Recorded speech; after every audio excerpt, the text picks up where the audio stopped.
YouTube আশা কৰোঁ সকলো ভালে আছে। আজি এটা নতুন বিষয়ৰ ওপৰত ভিডিঅ' বনাম। ভিডিঅ'টো মোবাইল কেমেৰাৰ বিষয়ে। এইটো মোৰ হাতত দেখিব পাইছে মোবাইল ফোন। আজিকালি মোবাইল ফোনত সচৰাচৰ দুটাতকৈ বেছি কেমেৰা থাকে। ইয়াতে 4টা কেমেৰা আছে।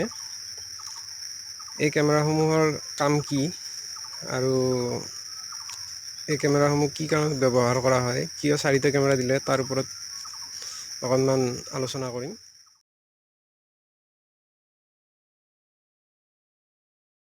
মই কৈ ল'ব বিচাৰিছোঁ যে এই 4টা কেমেৰা যে আছে, এই 4টা কেমেৰা 12,000ৰ তলৰ মোবাইলত এই 4টা কেমেৰা দিয়াৰ মোৰ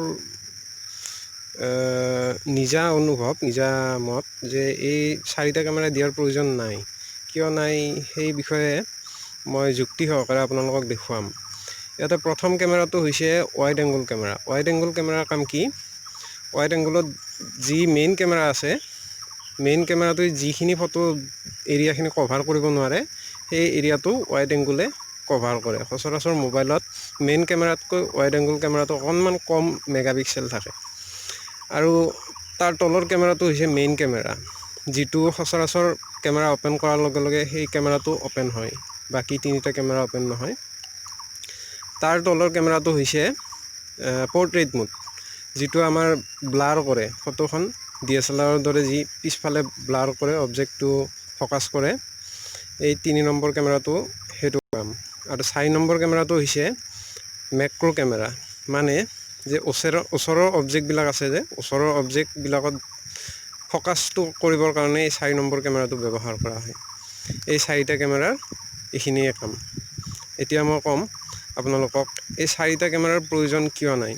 এই প্ৰথম যিটো ৱাইড এংগল কেমেৰা আছে, এই ৱাইড এংগল কেমেৰাটো সচৰাচৰ যেতিয়া গধূলি সময়ৰ পিছৰ সময়খিনি, ৰাতিৰ সময় বা গধূলি সময়ৰ পিছত, ইয়াৰ প্ৰায় 12,000ৰ তলৰ মোবাইলবিলাক যিমানবিলাক আছে, যি ব্ৰাইটনেছ আছে, ব্ৰাইটনেছ লেভেলটো কমি যায়। প্ৰথম যিটো কেমেৰা, সেইটো ব্ৰাইটনেছ লেভেলটো কমি যায়, মানে ফটোখন স্পষ্ট নহয় ৱাইড এংগলত যদি গধূলিৰ পিছত ৰাতি যদি তোলোঁ। আৰু দ্বিতীয়খন আমাৰ মেইন কেমেৰা, এইখন বাৰু ঠিকে আছে। বাকী 3 নম্বৰখন ডেপ্থ চেন্সৰ, যিখন পৰ্ট্ৰেইট মোড বুলি কয়, ব্লাৰ কৰে, সেইখন বাৰু ঠিকে আছে। বাকী ইয়াৰ তলত আছে মেক্ৰ' চেন্সৰ। এতিয়া মই আপোনালোকক দেখুৱাম মেক্ৰ' চেন্সৰ। আচলতে মেক্ৰ' চেন্সৰৰ কাম নাই বুলি ক'ব লাগিব 12,000ৰ তলৰ মোবাইলৰ। আচলতে মেক্ৰ' চেন্সৰৰ 12,000ৰ তলৰ মোবাইলত ইমান এটা কাম নাই। কিয় নাই? ইয়াতে ফটো স্পষ্ট নহ'ব।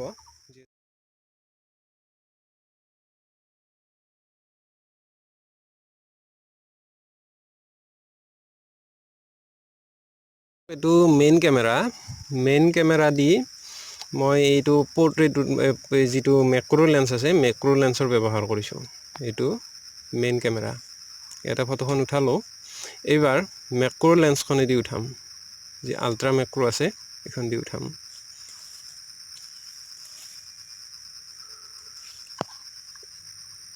এয়া আপোনালোকে চাওক, এইখন মেক্ৰ' লেন্সেদি তোলা আৰু এইখন আমাৰ যি মেইন কেমেৰা আছে, সেইটো দি তোলা। এতিয়া আপোনালোকে নিজে বিচাৰ কৰক, এই মেক্ৰ' লেন্সখন দিয়াৰ অৰ্থ কি?